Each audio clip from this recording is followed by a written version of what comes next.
Para pensiunan jenderal minta MPR dan Presiden agar mengganti Gibran sebagai wakil presiden. Beginilah kalau dulunya biasa perintah anak buah. Ketika sudah pensiun, mungkin dipikirnya bisa juga perintah MPR dan Presiden. Diketahui, para pensiunan jenderal yang tergabung dalam Forum Purnawirawan TNI mengeluarkan sejumlah tuntutan. Tuntutan itu katanya sebagai seruan dalam menjawab berbagai persoalan bangsa. Tapi sepertinya seruan itu malah makin menambah persoalan dan kegaduhan di Republik ini. Tuntutan itu tertera dalam sebuah lembaran bertanda tangan Jenderal TNI Purnawirawan Fahrul Razi, mantan Menteri Agama yang dipecat Jokowi karena nggak becus. Kemudian Jenderal TNI Purnawirawan Tiasno Sudarto. Kemudian Laksamana TNI Purnawirawan Slamet Subianto. Dan Marsikal TNI Purnawirawan Hanaif Asnan. Kemudian dalam kolom mengetahui terdapat tanda tangan Jenderal TNI Purnawirawan Tri Sutrisno, yang juga mantan Wakil Presiden Indonesia di era Orde Baru. Tri Sutrisno adalah wapresnya Presiden Soeharto. Pertanyaannya, apakah Pak Tri rindu pengen jadi wapres lagi? Boleh juga sih, gak masalah. Yang penting Pak Tri masih kuat belusukan. Ya masuk keluar ganggang seperti Mas Gibran. Tapi harus jalan, jangan ikut gaya Rano Karno pakai perahu karet. Diketahui informasi ini beredar pertama kali diangkat Refli Harun di channel YouTube-nya. Refli Harun adalah mantan komisaris pecatan juga, yang berubah menjadi pembenci Jokowi. Pernyataan tertulis itu tertera dibuat pada Februari 2025. Tanggalnya kosong. Jadi sudah sejak 2 bulan lalu, tapi baru diviralkan lagi sekarang. Ya karena kasus ijazah palsu Jokowi sepertinya sudah akan tuntas. Sudah ada 4 nama yang bakal dipenjara karena menjadi otak penyebaran hoaks itu. Jadi mastermind atau bos para pembenci Jokowi ini butuh amunisi baru untuk menyerang. Nah, digunakanlah para laskar tak berguna ini, mengutip istilah Malaysia untuk menyebut purnawirawan militer. Jadi ceritanya, yang sipil dipimpin Amin Rais CS serang ijazah palsu Jokowi. Untuk pasukan pensiunan militer tugasnya menyerang anaknya, yaitu Gibran. Biasalah bagi-bagi tugas gitu, supaya gak kelihatan kelompok-kelompok itu terus. Tapi para pensiunan jenderal ini sepertinya lupa, Gibran itu dipilih 58% rakyat Indonesia bersama Prabowo. Jadi para pensiunan jenderal ini mewakili siapa? Apakah mewakili kenangan manis sempat menjadi petinggi di TNI?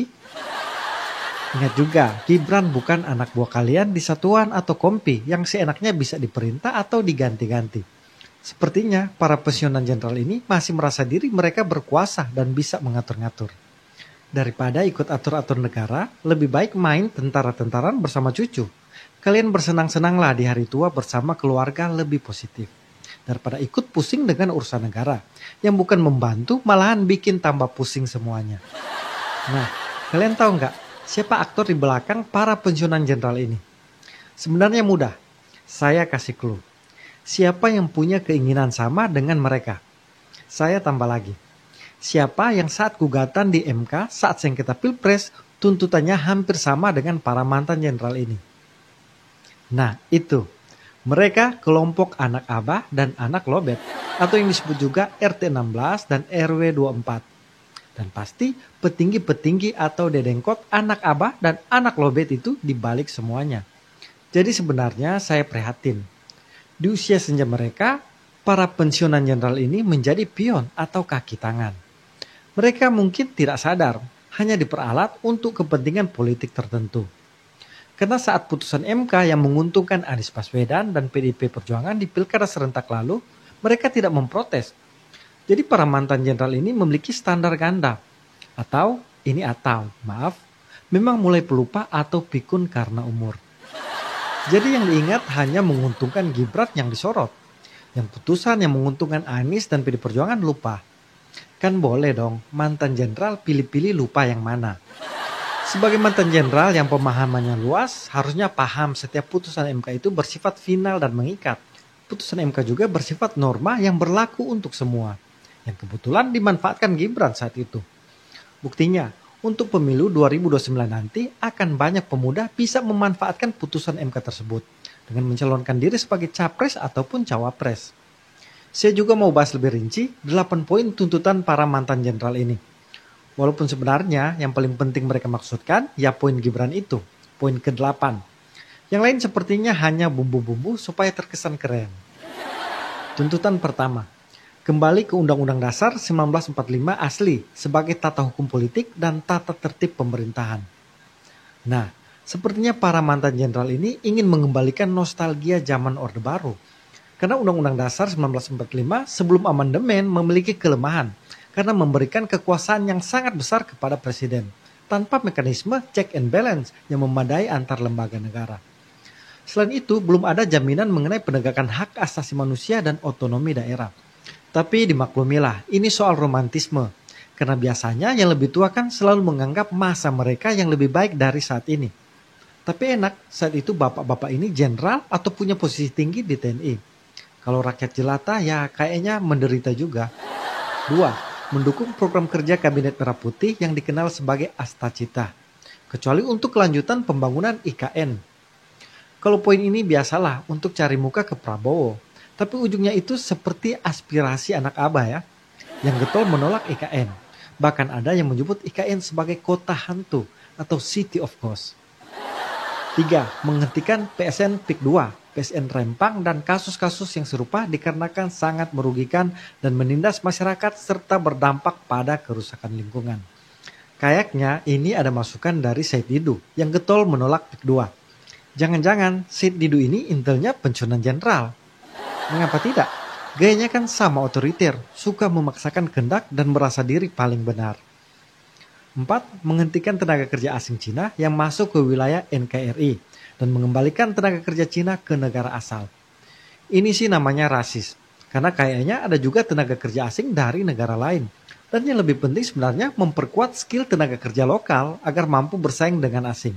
Bukan sok lakukan penertiban gaya FPI.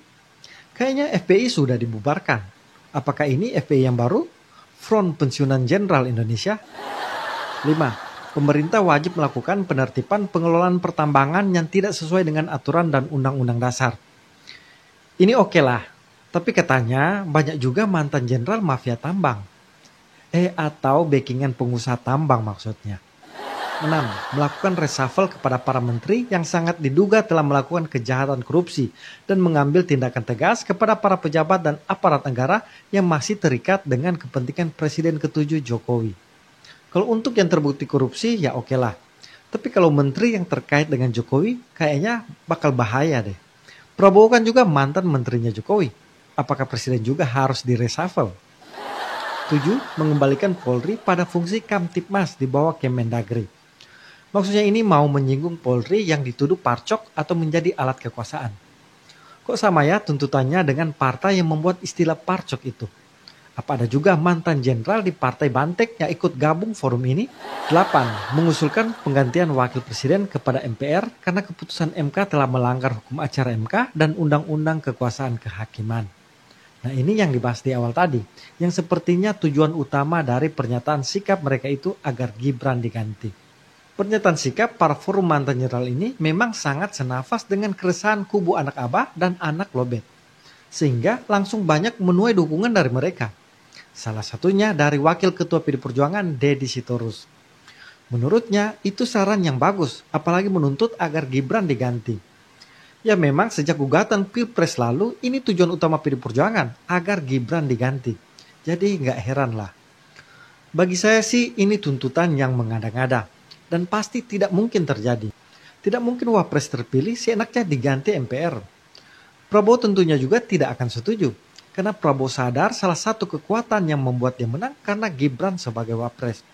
Kalau mungkin misalnya wapres Prabowo itu Tri Sutrisno, kayaknya kalah telak. Apalagi kalau wapresnya Deddy Sitorus, kacau balau sudah. Sedangkan wapresnya Anies Baswedan juga belum tentu Prabowo bisa menang di Pilpres lalu. Prabowo sebenarnya sadar betul posisi Gibran sangat memberikan pengaruh penting. Dan sepertinya lawan-lawan politik itu juga sadar kekuatan terbesar yang tak bisa mereka kalahkan jika Prabowo Gibran tetap bersatu. Pasti di 2029 Prabowo tidak bisa dikalahkan. Nah salah satu cara cerdas adalah dengan memisahkan keduanya. Jadi di 2029 mereka tidak perlu susah payah mengalahkan Prabowo jika tanpa Gibran dan Jokowi. Jadi politik adu domba harus dimulai dari sekarang. Tidak boleh menunggu di 2029. Prabowo Gibran harus retak. Prabowo dan Jokowi harus dipecah belah. Strategi itu harus dimulai sekarang. Benih-benih perpecahan harus terus disulut. Segala elemen yang bisa dikerahkan. Mulai dari buzzer, petugas partai, tim pembela ulama dan aktivis, kelompok mahasiswa, kelompok profesor sesat, dan salah satunya forum pensiunan jenderal ini. Jadi itulah sebenarnya strategi licik yang dimainkan lawan politik Prabowo dan Jokowi. Tapi ketika Prabowo dan Jokowi sadar dengan strategi ini, dipastikan mereka ya akan hancur. Prabowo Gibran malah akan semakin solid. Prabowo Jokowi akan makin erat. Dan kelompok pembenci dan pemecah belah itu ya akan hancur lebur. Jadi sangat disayangkan kelompok para mantan jenderal itu masuk di antaranya. Menjadi bagian dari anak abah dan anak lobet tadi.